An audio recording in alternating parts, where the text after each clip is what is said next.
लेकिन आप एक एक मंत्रियों का बयान सुन करके देख लीजिए। जो लोग अग्निपथ योजना का फायदा गिना रहे हैं, ऐसा लग रहा है कि कोई चीज वो बेचने की कोशिश कर रहे हैं। जैसे सेल्समैन की भाषा होती है ना, वाह मेगा बम्पर ऑफर चल रहा है, आपको 20 लाख रुपया भी मिल जाएगा, 4 साल में आप रिटायर भी हो जाएंगे, फिर आपको रिजर्वेशन भी मिल जाएगा। इस भाषा की मानसिकता को समझने का प्रयास कीजिए। ऐसा लगता है कि रेलवे स्टेशन के बाहर कोई चूहा मारने की दवा बेच रहा हो। साहब आप मंत्री हैं, आप सबसे पहले देश की जनता को यह बताइए कि इस योजना की जरूरत क्या है। हर साल जब 50,000 से ज्यादा भर्तियां और नियमित भर्तियां, जिसमें टीए भी है, डीए भी है, पेंशन भी है, सेंट्रल स्कूल में एडमिशन का भी प्रावधान है, रेलवे का भी टिकट मिलेगा, हवाई जहाज का भी टिकट मिलेगा, और अगर सर्वोच्च बलिदान आप देते हैं, आपको शहादत होती है, तो आपके परिवार का भी ख्याल रखा जाएगा। इन तमाम बातों को छोड़ करके मंत्री कह रहे हैं कि आपको 20 लाख रुपया मिल जाएगा इस उम्र में। यह वही भाषा नहीं है कि प्रधानमंत्री जी बोले थे कि काला धन वापस आ जाएगा तो आपके खाते में 15 लाख रुपया मिल जाएगा। मिल गया क्या 15 लाख रुपया? जिस खाते में 15 लाख रुपया मिलने वाला था ना, उसी खाते में 20 लाख रुपया भी मिलेगा। इस मानसिकता को समझने की जरूरत है, और इसीलिए हम लोग इस योजना की जरूरत पे सवाल उठा रहे हैं। जब देश में एक नियमित भर्ती प्रक्रिया है, 2014 में देश बना है, उससे पहले क्या आर्मी में लोग बहाल नहीं होते थे? क्या हमारे पास जो एक प्रक्रिया नहीं थी, उस प्रक्रिया को खत्म करने का कारण क्या है? तब सरकार के कुछ दावे बताए जा रहे हैं। दावा क्या है?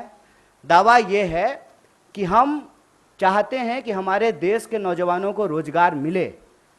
ये तो आप चाह रहे हैं, ये आप वादा भी कर चुके हैं कि हर साल आप 2 करोड़ नौकरी देंगे। उस 2 करोड़ नौकरी को छोड़ करके पीएमओ ने अभी ट्वीट किया कि हम 10 लाख रोजगार देंगे। साहब अगर आप रोजगार देने के लिए सीरियस होते, 28 लाख पोस्ट जो हैं वो सिर्फ सेंट्रल गवर्नमेंट में रिक्त पड़ा हुआ है, और आप स्टेट गवर्नमेंट में जाकर के देख लीजिए, भर्तियां नहीं की जा रही है। हकीकत क्या है? हकीकत यह है कि ये असली बात देश की जनता से छुपाना चाहते हैं। असली बात क्या है? आप सब लोगों को याद है कि जब नोटबंदी की गई तो यह दावा किया गया कि इसके बाद नक्सलवाद समाप्त हो जाएगा, आतंकवाद समाप्त हो जाएगा। कल ही जो है एक सब इंस्पेक्टर की फिर से टारगेटिंग किलिंग की गई है। नक्सलवाद की घटनाएं हो रही हैं, आतंकवादी घटनाएं लगातार हो रही हैं। अगर नोटबंदी करने के बाद आतंकवाद समाप्त हो जाता तो पुलवामा की घटना कौन करके गया है? कैसे पुलवामा की घटना हुई है? तो ये दावा करते हैं। जब उस दावे का आप पड़ताल करेंगे तो आपके ऊपर ही आरोप लगाना शुरू कर देंगे। एक व्हाट्सएप मैसेज घूम रहा है जिसमें कहा जा रहा है कि जिस भी योजना का कांग्रेस विरोध कर रही हो, ऐसा आप मान लीजिए कि वो योजना सही है। कांग्रेस के विरोध करने से आप चलते हैं? आप सत्ता में बैठे हुए मोदी जी, आपके ऊपर देश की जनता ने भरोसा किया है। विपक्ष के भड़काने से लोग भड़क जाते, विपक्ष की कही हुई बात लोग मान लेते, तो प्रधानमंत्री मोदी जी होते। इस देश के लोगों ने मोदी जी के ऊपर भरोसा किया, और मैं याद दिलाना चाहता हूं कि ये वही नौजवान हैं। ये उस वक्त हिंसा नहीं किए जब इनके माँ बाप हजारों किलोमीटर पैदल चल करके अपने घर गए। ये वही नौजवान हैं, ये तब भी हिंसा नहीं किए जब उनके परिवार को ऑक्सीजन नहीं मिल रहा था और वो तरप तरप करके जान दे रहे थे। ये तब भी हिंसा नहीं किए जब आपने हर साल 2 करोड़ नौकरी नहीं दी। मैं देश की सरकार से, भारतीय राष्ट्रीय कांग्रेस की तरफ से यह अपील करना चाहता हूं कि ये कोना कोना कौन कोना सोतली पुतो कोना खेलना बंद कीजिए। आप हकीकत में बताइए कि रियलिटी क्या है। क्या आपने विपक्ष को पूछा? आपने विपक्ष को पूछा कि हम कोई योजना ला रहे हैं? आपने कोई पार्लियामेंट्री कमेटी की मीटिंग की? या आपने नौजवानों को पूछा कि हम आपका भलाई करना चाहते हैं किसानों की तरह, और नौजवान कहते हैं कि हमको ये भलाई नहीं चाहिए? इस मनोदशा को समझिए साहब। हम ऐसे गांव से आते हैं, ऐसे इलाके से आते हैं, कोई ऐसा साल नहीं गुजरता है साहब कि हमारे इलाके में कोई शहादत ना हुई हो। हमारे इलाके में लोगों के पास महज नौकरी नहीं है सेना, हम जानते हैं इस बात को। जब किसी परिवार में किसी बच्चे को सेना की नौकरी मिलती है, पूरे इलाके में उनका सम्मान होता है। और दुख के साथ साथ जब एक पार्थिव शरीर गांव आता है, आंखों में आंसू होने के बावजूद उस इलाके का सीना गर्व से चौड़ा हो जाता है कि हमारे बच्चे ने जो है देश के लिए सर्वोच्च सम्मान दिया है। सेना का सवाल देश की सुरक्षा का सवाल है, आप इसको मजाक मत बनाइए। और एक बात हमारे साथी भी कह रहे हैं, आप तमाम मीडिया लोग भी इसको बोल रहे हैं कि उसमें से 25% लोगों को, साहब 25% नहीं, अप टू 25%, ध्यान रखिएगा, यह है सेल्समैन मेगा बम्पर ऑफर की मानसिकता। अप टू 25% क्या होता है? मतलब 25% की भी गारंटी नहीं है। यह मत समझिए आप कि उसमें से एक को दे ही देंगे नौकरी। बहुत चालाकी से टर्म्स एंड कंडीशन लिख दिया है, अप टू 25%। और इसमें यह कितना गंभीर है, इस गंभीरता का आप अंदाजा लगाइए कि अभी आए हुए 3 दिन हुए हैं घोषणा किए हुए, 2 मेजर अमेंडमेंट हो चुका है, और जो फायदा गिनाए जा रहे हैं वो फायदा तो पहले से है। सेना में, आर्म फोर्सेस में, पैरामिलिट्री में भर्ती होने की मैक्सिमम आयु 25 वर्ष है। 25 वर्ष से ज्यादा में तो आप बहाल ही नहीं हो सकते हैं। उसके बाद अलग अलग रैंक पे आप कितना समय तक सेवा देंगे वो पहले से निर्धारित है। और जो लोग आर्मी की नौकरी समाप्त करके, सेवा समाप्त करके आते हैं, उनको अन्य जगहों पे सुविधाएं दी जाती है। भूतपूर्व सैनिकों को सुविधाएं दी जाती है, भूतपूर्व सैनिकों के परिवारों को सुविधाएं दी जाती है। और आप में से बहुत सारे लोग, मैं बहुत साधारण बात करता हूं, मुझे लंबी चौड़ी बात करनी नहीं आती है, क्योंकि कहते हैं जाके पैर न फटे विवाई, वो का जाने पीड़ पड़ाई। हमको पता है कि आर्मी में कौन लोग जाते हैं। गृह मंत्री का बेटा आर्मी में नहीं जाएगा, वो बीसीसीआई का सेक्रेटरी बनेगा। हमको पता है कि वहां पे सेवा करने वाले कौन लोग होते हैं, गरीब किसान मजदूर के बच्चे होते हैं। कोई नेता का बाल बच्चा आर्मी में नहीं जाता है। जाता है, प्रधानमंत्री भी जाते हैं फोटो खिंचवाने के लिए। फोटो खिंचवाने के लिए वर्दी पहनना एक बात होता है, देश की भक्ति के लिए, सर्वोच्च सम्मान के लिए वर्दी पहनना दूसरी बात होती है। दीपावली में जाकर के मिठाई बांट देंगे, उसके बाद आकर के अग्निपथ योजना ला करके देश की जवानों का दिवाला निकाल देंगे। अग्निपथ योजना इस देश के नौजवानों को अग्नि में झोंकने की योजना है। इस योजना को सरकार को तुरंत वापस लेना चाहिए। और ये जो लॉलीपॉप वाली भाषा है ना, इस लॉलीपॉप की भाषाओं को बंद करना चाहिए। और जहां तक बिहार में हिंसा का सवाल है, सीधा सा एक कारण समझ लीजिए, ये नौजवान ना किसी के द्वारा लाए गए हैं, ना किसी के द्वारा बुलाए गए हैं। आप तमाम प्रबुद्ध पत्रकार यहां बैठे हुए हैं, कोई ऑर्गेनाइज्ड आंदोलन होता है, उसका स्वरूप अलग होता है। हम लोग 3 दिन से नहीं डिटेन हो रहे हैं यहाँ पे, हमारा ऑफिस छावनी नहीं बना हुआ है। हम लोग आते हैं, पुलिस पकड़ करके हमको ले जाती है, कोई हिंसा नहीं होती है, कुछ भी नहीं होता है। उसमें हिंसा क्यों हुआ है? क्योंकि वहां नौजवानों का सब्र जो है पानी सर से ऊपर चला गया है। और एक बात और जान लीजिए, जो हमारा बेरोजगारी दर है देश का, बिहार का बेरोजगारी दर डबल है साहब। जहां के मजदूर, बिहार का मजदूर जाता है ना हरियाणा और पंजाब में धान काटने के लिए, बिहार के ही लोग आते हैं ना दिल्ली में काम करने के लिए, बिहार के ही लोग जाते हैं ना महाराष्ट्र में काम करने के लिए। जहां एम्प्लॉयमेंट नहीं है वहां के लोग ऑलरेडी विस्थापित होते हैं। ये जो बच्चे हैं ये उस उम्मीद में अपने गांव में रह रहे हैं, दौड़ रहे हैं जाड़ा गर्मी बरसात, सड़कों पे, मैदानों में, रेत पे, कि इनको किसी दिन सेना में सेवा देने का मौका मिलेगा।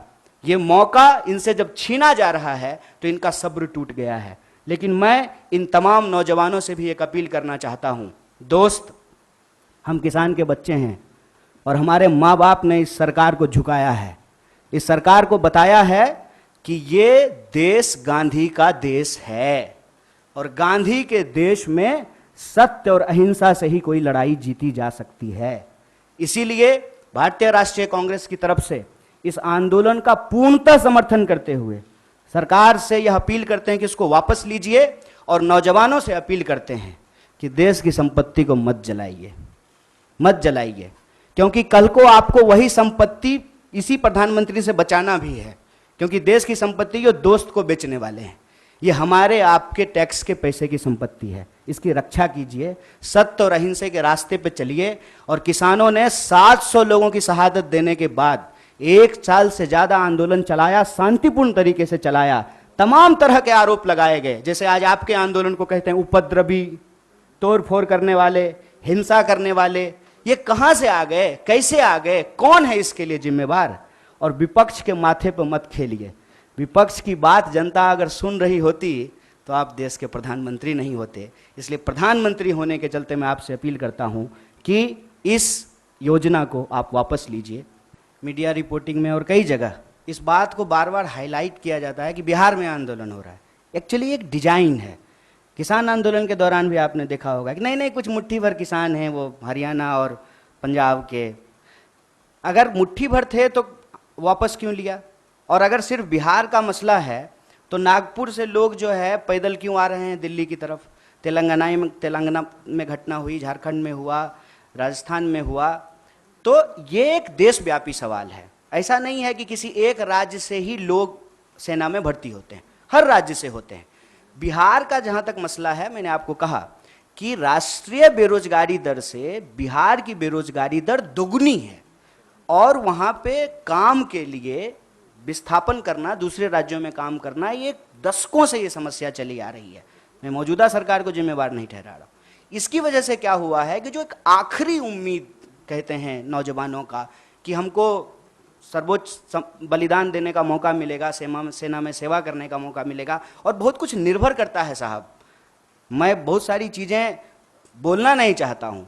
नहीं होगा ना आर्मी में भर्ती तो ब्याह नहीं होता है, आप जान लीजिए ये बात। और 4 साल में रिटायर होकर के आ जाएगा तो कौन ब्याह करेगा जी?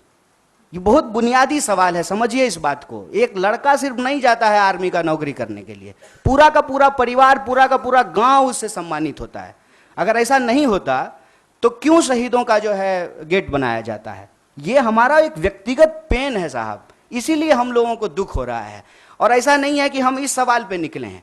अभी रेल मंत्री अपील कर रहे हैं। ये रेल मंत्री तब कहां थे जब रेलवे की भर्ती में गड़बड़ी आई थी? याद कीजिए, तब भी बवाल हुआ था। तब रेल मंत्री आकर के बोले, फिर उस योजना को वापस लिए। तो बेसिकली क्या है ना कि प्रधानमंत्री जी खुद को समझते हैं डॉक्टर डैंग और हम लोगों को समझते हैं पिंजरे में बंद चूहा। तो जब मन करे तब जो है ना इंजेक्शन लगाना शुरू कर देते हैं, टेस्ट करते हैं कि कितना उछला, कितना जो है अनसीरियस चीज है। आप समझिए तो 2 दिन आंदोलन हो गया, कई ट्रेनें जल गई, हिंसा हो गई, तब कह रहे हैं कि नहीं नहीं नहीं इस बार जो है 2 साल एज बढ़ा देंगे। तो सो रहे थे। कहता तो है कि जगते रहते हैं आप, सोते ही नहीं हैं। तो उस वक्त बहाली जब आप निकाल रहे थे तो आपको समझ में नहीं आया था। ये सीरियस नहीं है। दूसरा बात है कि झूठ बोलते हैं और सब मंत्री लोग को लगा देंगे कि तुम जरा प्रोडक्ट बेच करके आओ तो ले लो, खरीद लो, बेच लो, फायदे फिर। अरे क्या मानसिकता है ये? आप देश चला रहे हैं ना, देश की वस्तु स्थिति बताइए। आप बताइए कि आर्थिक हालत यह है कि ऑलरेडी अमेरिका रिसेशन अनाउंस करने वाला है और आप नोटबंदी के बाद रिजर्व बैंक का जो रिजर्व पैसा है वो निकाल लिए हैं 8,500 करोड़ का विमान खरीदने के लिए। और ठीक कहा ना इन्होंने कि 71 साल में ये देश सेवा करने का दावा कर रहे हैं। मैं प्रधानमंत्री को कुछ बोल ही नहीं रहा हूं। हाँ न, मैं तो ले सकता हूं, मैं डरता थोड़ी हूं। हाँ वही कह रहे हैं, क्यों नहीं ले सकते हैं कि आप सेवा कर सकते हैं और हम सेवा के लायक नहीं हैं। और उस ड्रोन का क्या हुआ जिससे वो कहीं देश में गड़बड़ी देख लेते हैं ड्रोन से आजकल? तो ड्रोन क्या था, छुट्टी पे था कि उसका बैटरी खराब हो गया था? क्यों नहीं ड्रोन भेज करके देख लिए कि क्या हो रहा है देश में? बात यह है कि ये जानबूझ करके हिंसा भड़काते हैं। मेरा इस बात पे जोर है और वो इस बात को अपने व्हाट्सएप के इको चैम्बर से फैलाते हैं कि मोदी जी का अवतार इस देश का भला करना चाहता है। और ये जो बिका हुआ विपक्ष है वो चाहता ही नहीं है कि इस देश का भला हो। देखिए मोदी जी किसानों का भला करना चाहते थे, किसान को भलाई लेने ही नहीं दिया। अब जवानों का भला करना चाहते हैं, ये जवानों को भलाई नहीं लेने देना चाहता है। विपक्ष हमको इतना सुनता है, विपक्ष को इतना। बिहार की किसी भी जनता को कोई संदेश देने का जरूरत नहीं है। बिहार ऐसा जगह है, सुन लीजिए साहब, मोहनदास करमचंद आए थे, हमने गांधी बना करके भेजा वहां से उनको। सिद्धार्थ आए थे, हमने बुद्ध बना करके भेजा उनको। हमारा काम नहीं है हिंसा करना। अगर हिंसा हो रही है इसके लिए सरकार जिम्मेवार है। और ये अग्निपथ योजना देश के युवाओं को अग्नि में झोंकने की योजना है। तो मैं बिहार के नौजवानों से यही कहूंगा, रे भाई इतना रिस्क लिए हो तुमको पता है। और आपको एक बात और मैं बताऊं, आप लोग इसको नोट कीजिएगा, जो लोग आर्मी का तैयारी करता है ना वो डर से जुलूस प्रदर्शन में नहीं जाता है कि पुलिस केस हो जाएगा तो हमेशा के लिए नौकरी नहीं ले पाएंगे। तो ये वो नौजवान हैं जिनको ऑलरेडी ये लग चुका है कि हमको नौकरी ये सरकार अब नहीं देगी, अब बहुत कुछ हो गया। तो मैं उनको कहता हूं कि चलिए नौकरी के लिए आप संघर्ष कीजिए, लेकिन जहां आप नौकरी करेंगे वो तो वही रेलवे है, वही सरकारी संपत्ति है, उसको कोई नुकसान मत पहुंचाइए। और सत्याग्रह के रास्ते पे चल करके ही, सत्य और अहिंसा के रास्ते पे चल करके ही कोई आंदोलन जीता जा सकता है।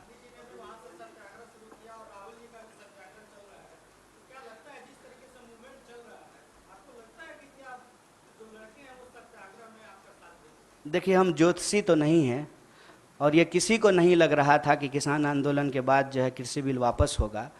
एक बात बस हम जानते हैं, लगता नहीं है, बिन लड़े कुछ भी नहीं मिलता यहाँ, ये जानकर लड़ना पड़ता है न्याय और हक के लिए। और नौजवानों की इस लड़ाई में भारतीय राष्ट्रीय कांग्रेस पूरी तरह से उनके साथ है।